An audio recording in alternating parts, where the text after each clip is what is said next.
Today's guest on A Life and a Living is Brandy McCarley, who works with organizations to help them to find the right people for the right jobs and to make sure that you're getting that fit right.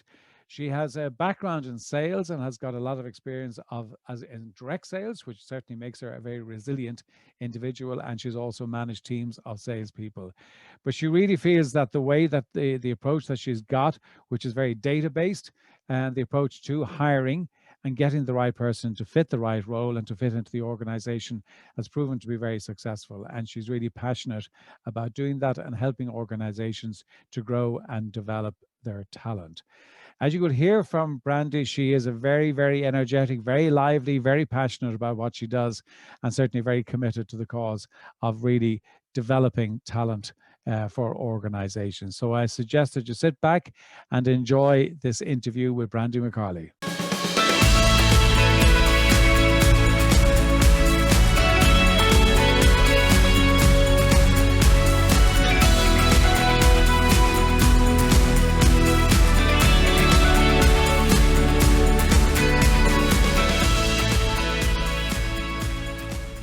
Brandy, thank you indeed for joining us today on A Life and a Living. It's a real pleasure to have you all the way from Memphis, Tennessee. Thank you so much for having me, John. The pleasure is all mine. That's great. The promise that you have, and I did lift this from your website, so I hope I'm quoting it correctly, is that you provide CEOs the data to clarify their team culture dynamics and align the right team member in the proper role. I'm thinking, wow, that's a big promise. How do you do that? Well, the way that we do that is through a non-biased assessment of their team. So basically, what our assessment does is it measures each individual based on 7 work-related traits. With those traits, we can predict behavior. We can predict how an individual is going to act once they are inside of the organization in a role. Because we've already did the groundwork to figure out the dynamics of the team, then we can determine if this particular individual is going to fit into the company culture based upon their work related traits. So there's really a lot of valuable information that we can gather about a person through our survey. Our survey is a 174 free choice adjective checklist. So when someone completes the survey, it only takes about 7 minutes.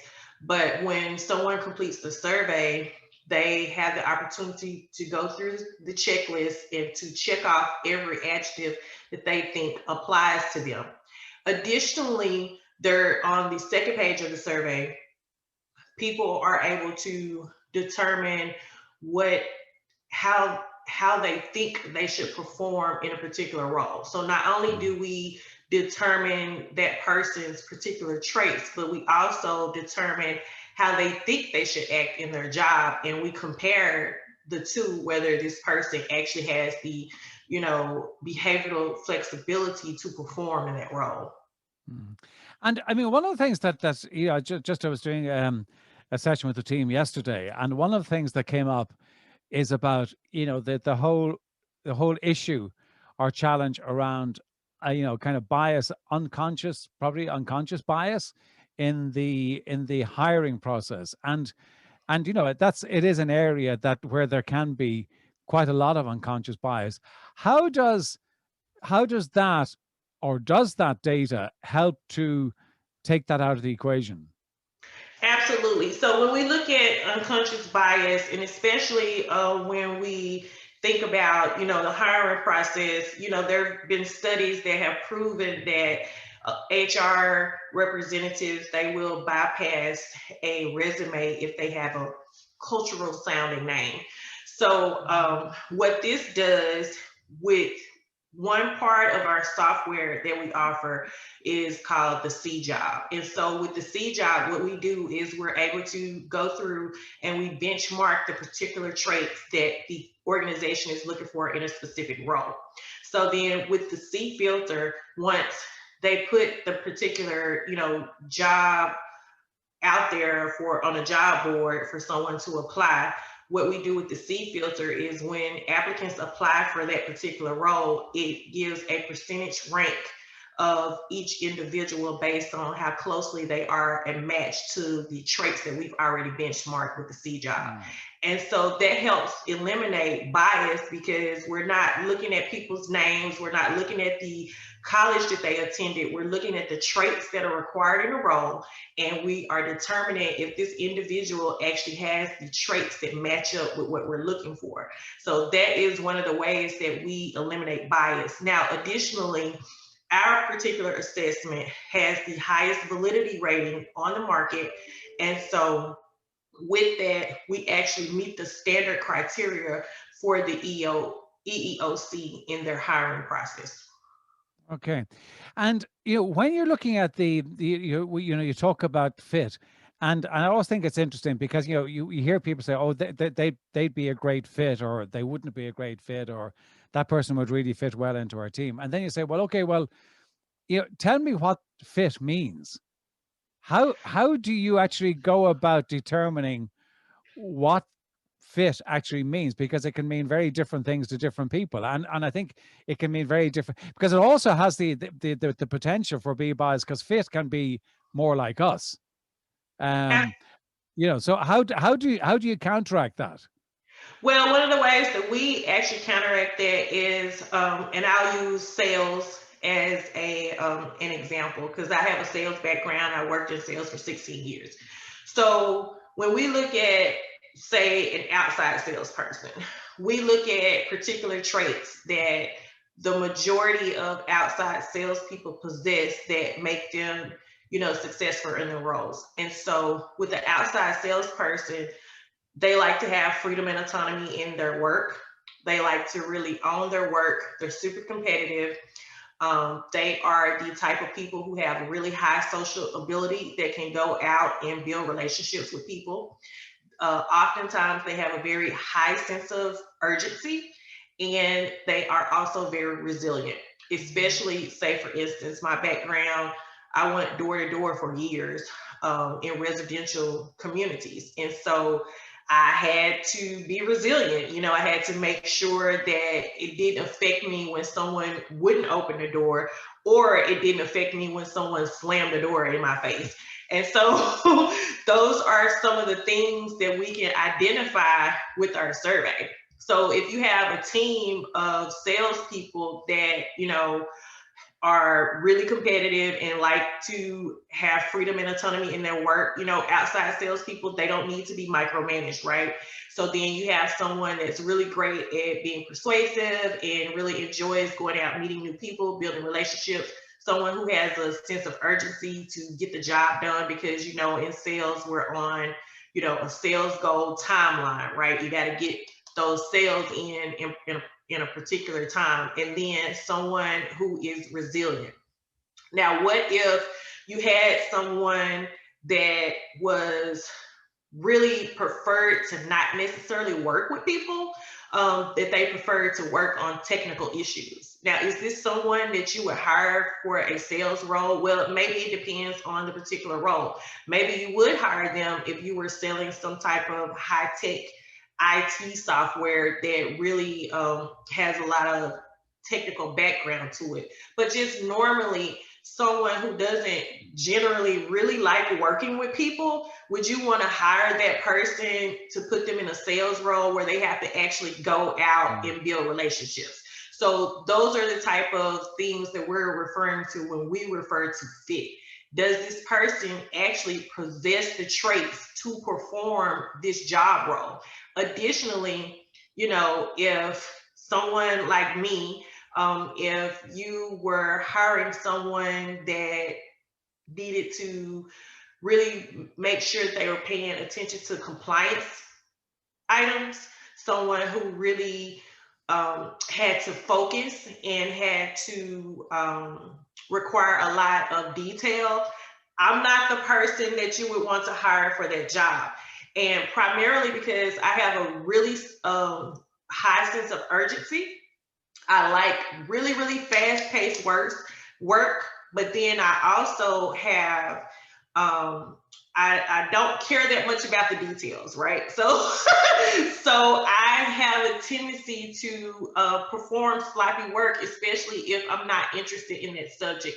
And one of the ways that plays out in my life is that when I'm posting on social media, I don't proofread because I'm in such a hurry. I have a million things that I'm trying to do, and I'll just post something and think that I've spelled everything right and did everything right. And then when I post it, I'll go back and I'll look and I'll say, oh my God, I have 1,000 misspelled words. Like no one's going to be able to tell what I'm talking about. So someone like me, you wouldn't want to put me in a role where, I had to really pay attention to something for compliance issues. Mm. So those are the type of things that we're talking about when we're talking about fit. Okay.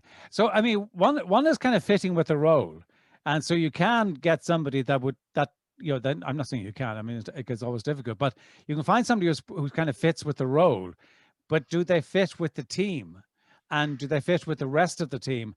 How do you determine what fitting into the team looks like, or how that plays out, and how do you find out what to look for then when you're looking for the candidate that fits in the team? Because you got to get both. You got to get fit for the role, but you also got to get fit for the team. Well, it depends on what type of team because you're pretty much going to want the same type of people on a particular team. So if you have a team of salespeople, you're going to want all high A people that are really sociable, that really like to be able to build relationships. So then you wouldn't put someone on a sales team that doesn't like to build relationships. So you have Sure. 4 people over here who are very, very friendly, very outgoing. And then you have this one person over here who doesn't like people. Mm. There's going to be a clash. And what I always tell people when I read their surveys back is when we're looking at the surveys and when you're looking at the survey traits, you're looking at the exact polar opposite, right?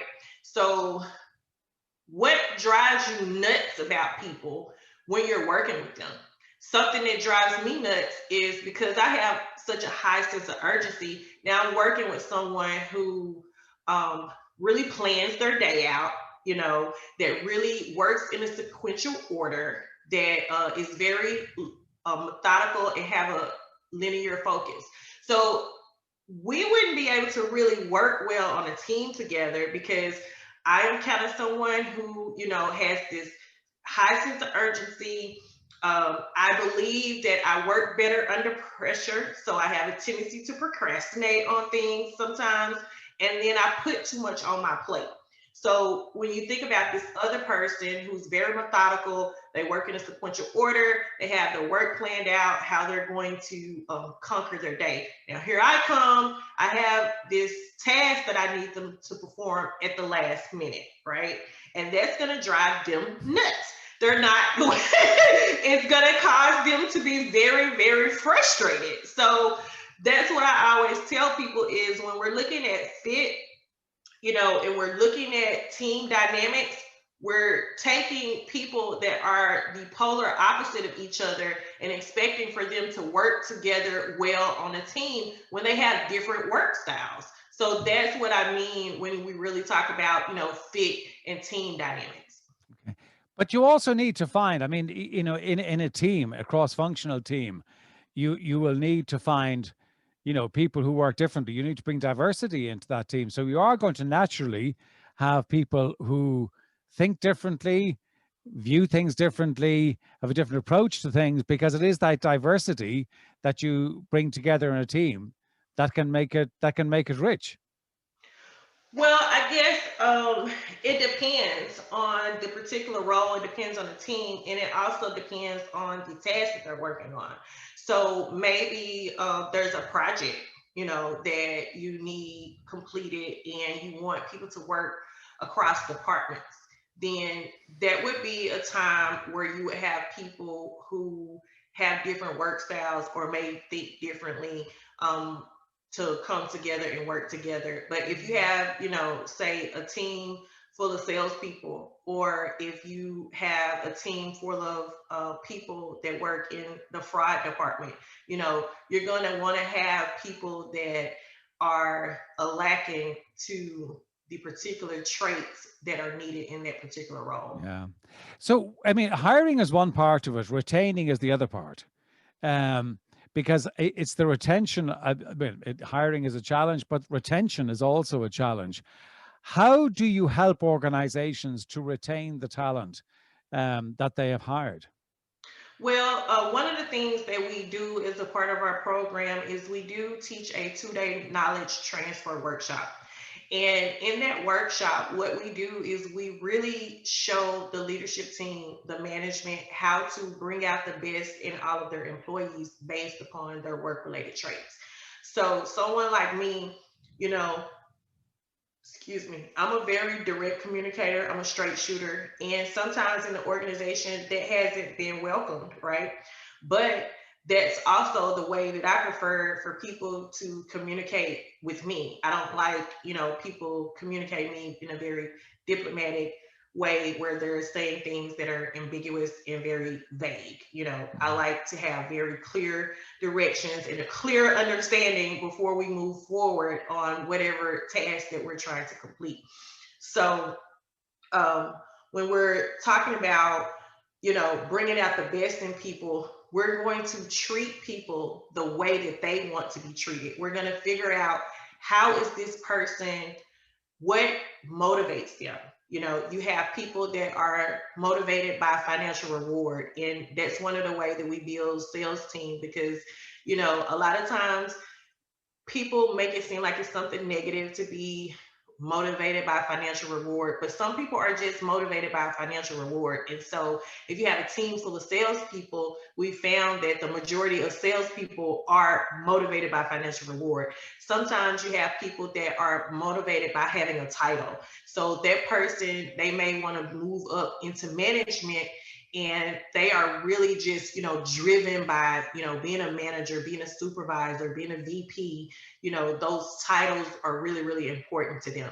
You have other people that are motivated by working with people. So if you put them in an environment where they get to talk to people, that's going to really energize them. And then you still also, you have people that are motivated by gaining additional knowledge.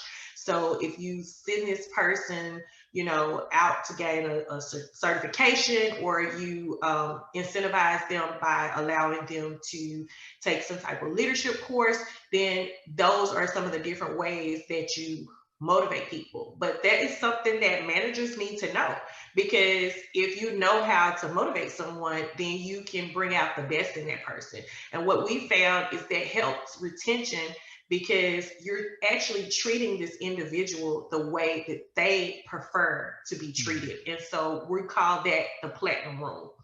Um, and so that's one way that we maintain retention. But the other aspect of retention is that now you have an employee that is working in their wheelhouse. And so, because they're working in their wheelhouse, they are working in a role that fits their traits, that fits their behavior, that fits their flexibility, and they're not having to modify who they are or modify their behavior in order to perform their work.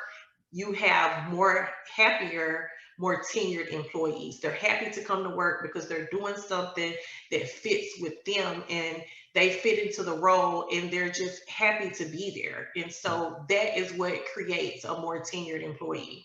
Yeah. And when you look at over the past, the past year, what has COVID changed about the work that you do about hiring people?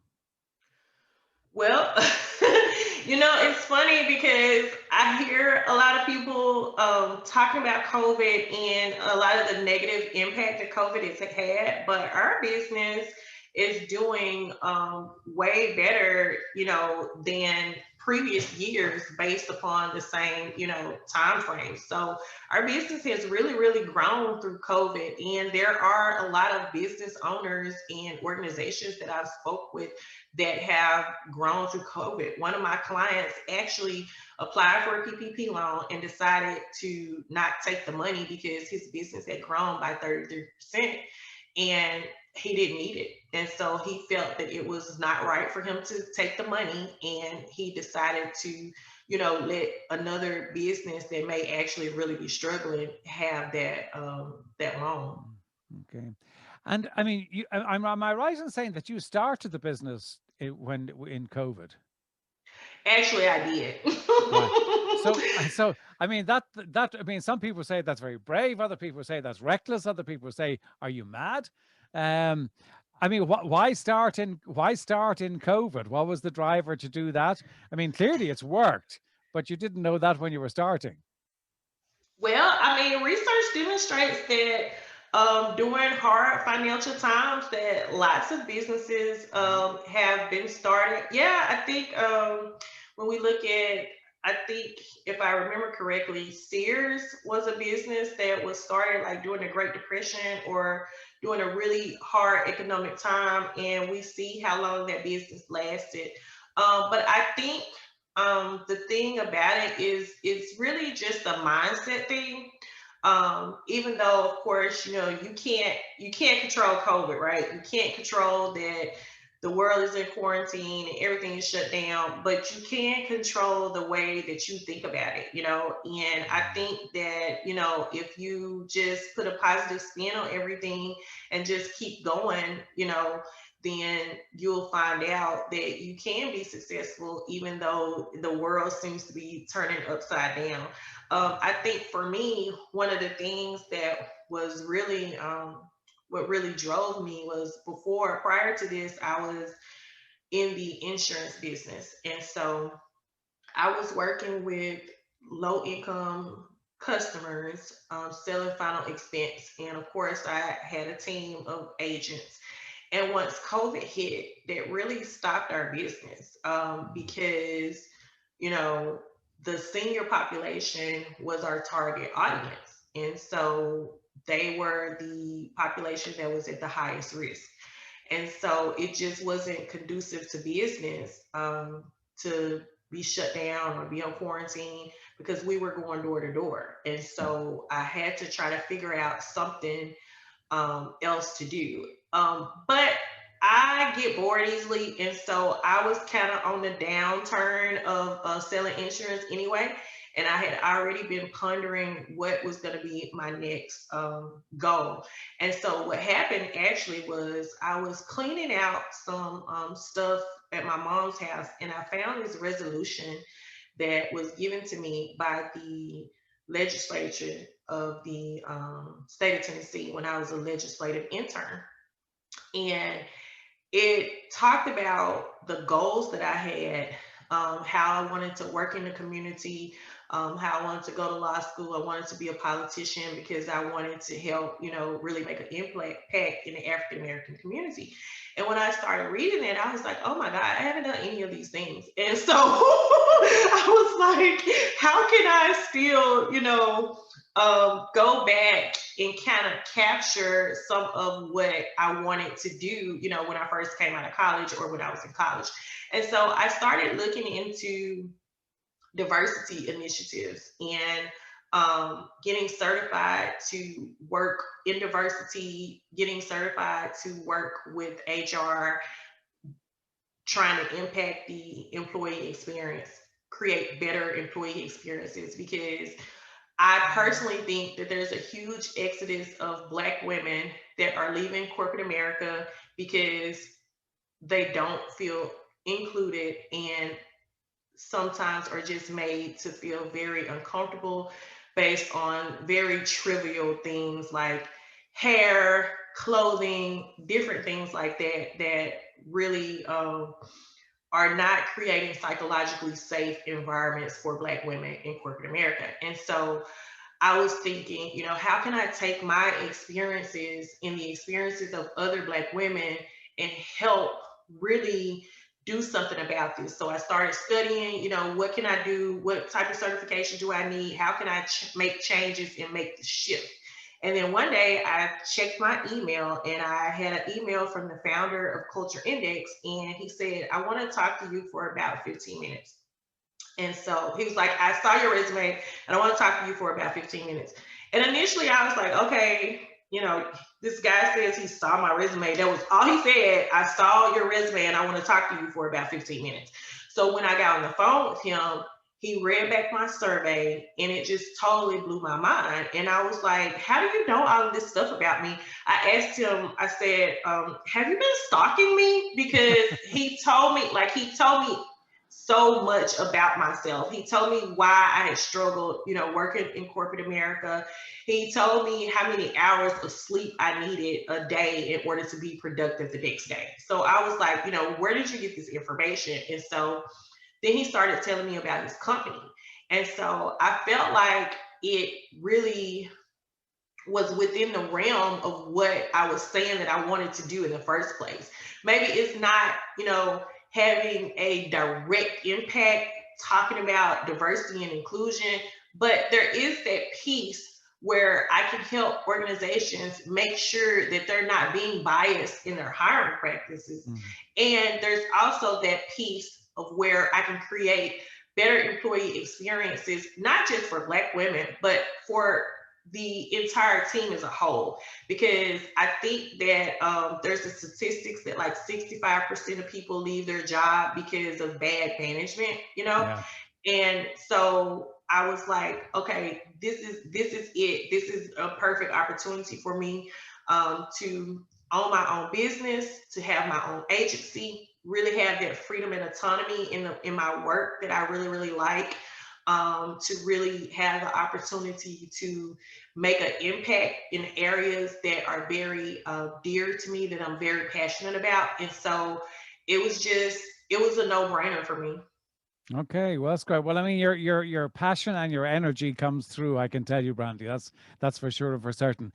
Brandy, before we wrap up, two questions I ask everybody. One is a book that you have read or maybe reading that has made a significant impact. So, what's the book and what was the impact? Actually, it's funny. The book that I think has made the greatest impact on me is The Power of the Subconscious Mind by Dr. Joseph Murphy. And that's funny Yeah. because your name is John Murphy and his name is just No Joseph Murphy. relation. Yeah. Right.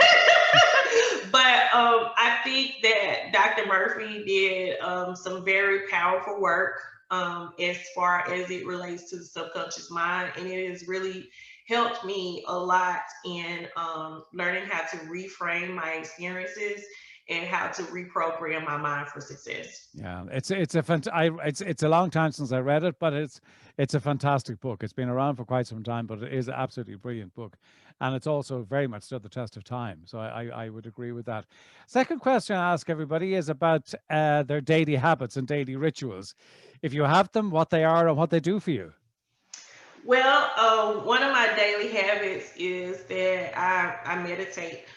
A long time ago, I learned about yoga and I started practicing yoga. So I do consider myself a yogi, even though I haven't been on my mat in about a month.